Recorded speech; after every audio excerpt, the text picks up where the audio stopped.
가끔 그런 생각을 합니다. 왜 내 진심은 늘 상대방의 문턱을 넘지 못하고 되돌아오는 걸까?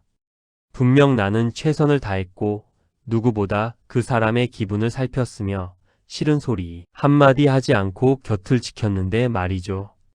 주변에서는 저를 참 좋은 사람이라고 부릅니다. 예의 바르고 거절할 줄 모르고 늘 웃는 얼굴로 배려하는 사람. 그런데 이상하게도 시간이 지날수록 사람들은 제 곁에서 하나 둘씩 조용히 멀어져 갑니다.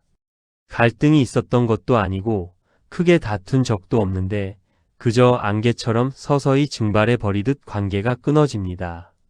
텅 빈 메신저 창을 올려다보며 저는 자책합니다. 내가 뭘 잘못했을까? 내가 더 잘했어야 했나? 하지만 진실은 어쩌면 정반대일지도 모릅니다. 당신이 너무 좋은 사람이려 애썼기 때문에 오히려 사람들은 당신에게서 마음을 돌렸을지도 모른다는 그 아픈 사실 말이죠. 오늘도 당신은 퇴근길 지하철 차창에 비친 자신의 얼굴을 물끄러미 바라봅니다. 하루 종일 사무실에서 사람들의 비위를 맞추고 무리한 부탁에도 차마 안 된다는 말을 못해 떠맡은 업무들 때문에 어깨가 무겁습니다. 마음속으로는 수백 번도 넘게 거절의 말을 연습했지만 막상 상대와 눈이 마주치면 입술은 배신하듯 괜찮다는 말을 내뱉고 맙니다. 내가 참으면 모두가 편해지니까라는 그럴듯한 명분 뒤에 숨어 당신은 매일 조금씩 자신을 깎아먹고 있습니다. 집에 돌아와 불 꺼진 방 안에 누우면 밀려오는 건 뿌듯함이 아니라 알 수 없는 공허함과 서러움입니다. 나는 누구에게나 좋은 사람인데 왜 정작 나 자신에게는 이토록 잔인한 사람이 되어야 하는 걸까요? 사실 관계가 멀어지는 진짜 이유는 당신의 부족함이 아니라 당신이 쳐둔 그 완벽한 선함이라는 벽 때문입니다. 심리학에서는 이를 자기희생적 도덕성의 함정이라고 부르기도 합니다. 당신이 누군가에게 무조건적인 친절을 베풀 때 상대방은 처음에는 고마워하지만 시간이 지날수록 묘한 중압감을 느낍니다. 당신이 화도 내지 않고 서운함도 비치지 않으며 늘 이해해주기만 할 때 상대는 당신이라는 사람의 진짜 실체를 만날 기회를 잃어버립니다. 이 사람은 정말 괜찮은 걸까? 아니면 참는 걸까? 라는 의문은 곧 불편함으로 변합니다. 갈등이 없는 관계는 평화로워 보이지만 실은 아무런 파동도 없는 죽은 관계에 가깝습니다. 당신은 갈등이 무서워 자신의 감정을 숨겼지만 그 결과 상대방은 당신의 진심이 어디에 있는지 알 수 없어 당신을 신뢰하지 못하게 된 것입니다. 우리는 흔히 내가 더 많이 참아야 관계가 유지된다고 믿습니다. 하지만 한번 상상해 보세요. 매일 비가 오지 않는 화창한 날씨만 계속된다면 땅은 곧 사막이 되어버리고 맙니다. 관계도 마찬가지입니다.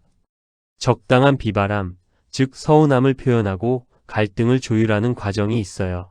비로소 단단한 땅이 만들어집니다. 당신이 내색하지 않고 삼켜버린 그 수많은 말들은 사라지는 것이 아니라 당신의 눈빛에, 미세하게 떨리는 목소리에, 그리고 상대방을 향한 은연중의 원망으로 차곡차곡 쌓입니다. 상대방은 당신의 입에서 나오는 괜찮아라는 말보다 당신의 몸짓에서 느껴지는 피로감을 더 먼저 읽어냅니다. 결국 당신의 선의는 상대에게 빚이 되고 그 부채감을 견디지 못한 사람들은 당신을 떠나 마음 편히 쉴 수 있는 다른 곳으로 향하게 됩니다. 이런 패턴은 우리 일상의 아주 작은 순간들에서도 반복됩니다. 친구들과의 모임에서 메뉴를 정할 때 난 아무거나 좋아라고 말하는 것, 연인과의 데이트에서 피곤해도 하나도 안 피곤해라고 웃어 넘기는 것, 동료의 실수를 혼자 묵묵히 수정해 주는 것들 말이죠. 당신은 이것이 배려라고 생각하지만 사실은 상대방이 당신에게 기여할 기회를 뺏는 행동이기도 합니다. 사람은 누군가에게 도움을 줄 때 그 관계에서 의미를 찾습니다. 그런데 당신이 모든 것을 완벽하게 수용하고 해결해 버리면 상대방은 그 관계 안에서 자신이 쓸모없는 존재처럼 느껴지게 됩니다.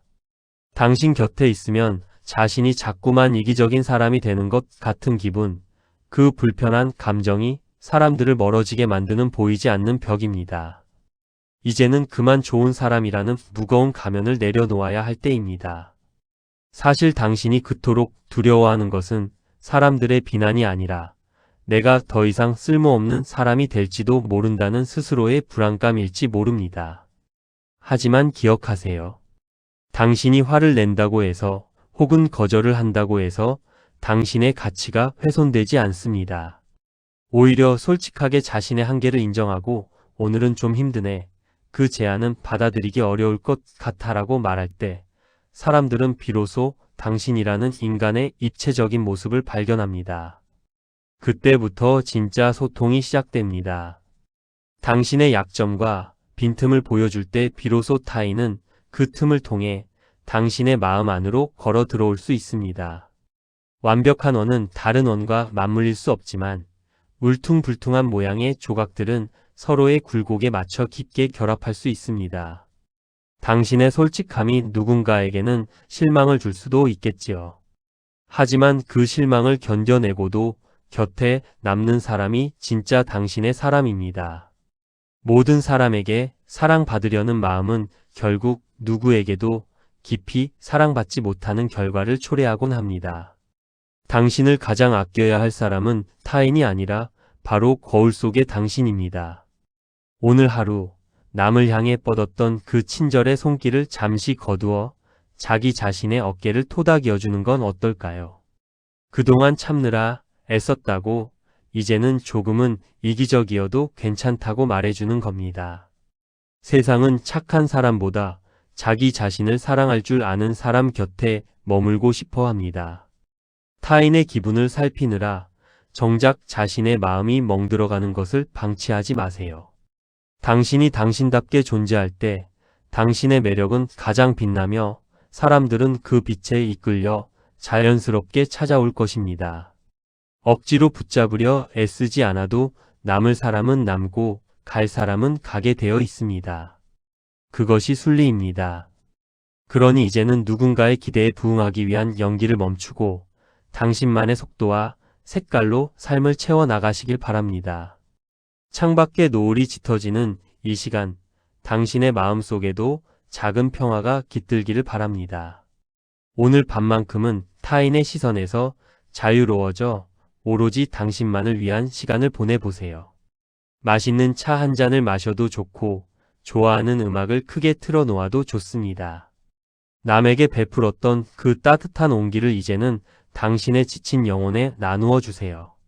당신은 충분히 그럴 자격이 있는 사람입니다.